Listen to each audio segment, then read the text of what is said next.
Welcome to another video tutorial for Supply Chain Sim. In this video, we will discuss the basic outputs generated using Supply Chain Sim.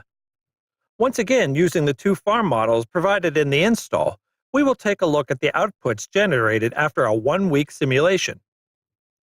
On the left side of the screen are a list of icons that, when clicked, will navigate to an output screen. Until you are familiar with what the icons represent, simply hover over the icon to show a description of the output screen it will display. Let's begin with the Stockpile output. This screen will show a list of stockpiles used in the simulation and a graph of the simulated stockpile levels. Use the on-off column to toggle the graph display for that stockpile. Note that the icon in this column represents a production, warehouse, or consumption location for that product location pair as an up arrow, circle, and a down arrow, respectively. Across the top of the screen, there will be some additional settings to control the display. These are common on most output screens and will provide filters and a display setting options. Hover your mouse over the setting to show the tip text description of its effect, or simply make a change to see what it does. In the stockpile output, we can quickly filter the list to a specific location or product. The graph can be shown as a percentage of capacity or as an absolute level. The graph can have a concentrated x-axis view by shortening the scroll bar and dragging to position. This is available on most graphical displays you will find in the Supply Chain Sim. The queuing and delays output will show a queuing report table and a graph of any queuing that occurred waiting for a loading or unloading bay. The table will report the number of assets that were processed, how many experienced a queue, the average queue time for all processed assets, and for only those that occurred in a queuing delay. The controls at the top will allow you to filter the results by location, product, loading or unloading, or by fleet. In addition, the report can be split into groups.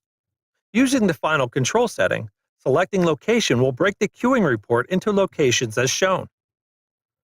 The graph button will be available when the report is split into groups and can be used to toggle the queuing graph from a line plot to an accumulative area plot. The bay utilization report will list utilization percentage of bays used in the simulation. For simplicity, the utilization is a percentage of time the bay is in use, including pre- and post-loading times of the entire simulation period. The Gantt display will show the loading or unloading events that occurred at the bays during the simulation. The color of the Gantt block will be shown in the legend under the utilization report. Click on the Gantt block to show the details of the activity. Note that the pre- and post-Gantt blocks will be a different shade of the primary color. This panel has controls that provide filtering of the report by location and changing the basis of the Gantt colors. Gantt blocks can be colored by fleet, product, or loading-unloading activity. The lost production and consumption reports the total production or consumption that has been lost as a result of a stockpile capacity constraint during the simulation. By way of example, increasing the corn production to 500 units per hour forces the stockpile at the corn farm to fill and stop production until the stockpile lowers to 85% of capacity. The amount of production that would have occurred in this time is recorded and shown on the Gantt. In this instance, a total of 21,780 units of production was lost during the time shown in the Gantt. The values in the Gantt show the lost production amount during the time the stockpile was considered too full.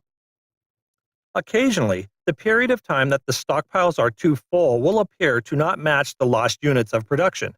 A closer look at the inputs will show that the location, in this case the corn farm, was not scheduled to produce for the entire duration the stockpile was too full, between 6 p.m. and 6 a.m. Once again, the controls on this screen can filter the report by product and can change color of the Gantt blocks to be based on product or type of loss. Lost production due to a full stockpile or lost consumption due to an empty stockpile. The fleet summary output provides a table that summarizes the haulage assets activity. A haulage asset is assigned to a job that includes traveling to a location to collect a product and the traveling to another location to deliver the product. The records in this table represents each individual haulage asset, or they can be summarized into fleet or asset groups. For each asset or collection of assets, the total number of cycles, utilization, and time spent performing each activity on an average cycle is reported. In this case, the utilization is the total time in the cycle excluding queuing as a percentage of the simulation time. In some instances, the collection of a product may be where the cycle begins, avoiding any empty travel time. Cycles that include an empty travel component of the cycle are logged in the empty travel events column. Report filtering is available, limiting the summary to a specific product, pickup location, or delivery location. Note that any filters applied will remove the utilization and average time without a cycle information. In addition to the table, a plot is available by clicking on the graph icon. In this view, you can click on any column that was displayed in the table and plot it against each asset or asset collection. Hovering the mouse over a plot column will provide a summary of its details located just below the graph display. The haulage asset cycle log displays a table of all cycles commenced in the simulation.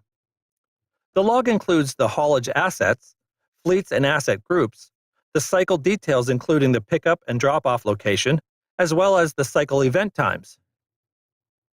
As with most tables in Supply Chain Sim, filtering options are available at the top of the table for columns that include an asterisk in the highlighted area above the data. You can also right-click on the table to copy its component to the clipboard, then paste the information into third-party applications such as Excel. The product movement output shows a grid of locations. Based on the haulage asset cycles that travel between these locations, you can choose to display the total units carried, total distance traveled, a count of full loads that arrived, or a units multiplied by distance metric. In our next tutorial video, we will take a look at two remaining outputs, including the dashboard and the results summary. Thanks for watching. We hope that you enjoyed our simulation tutorial. Remember, help is only a click away, or contact us at InterDynamics if you have any questions.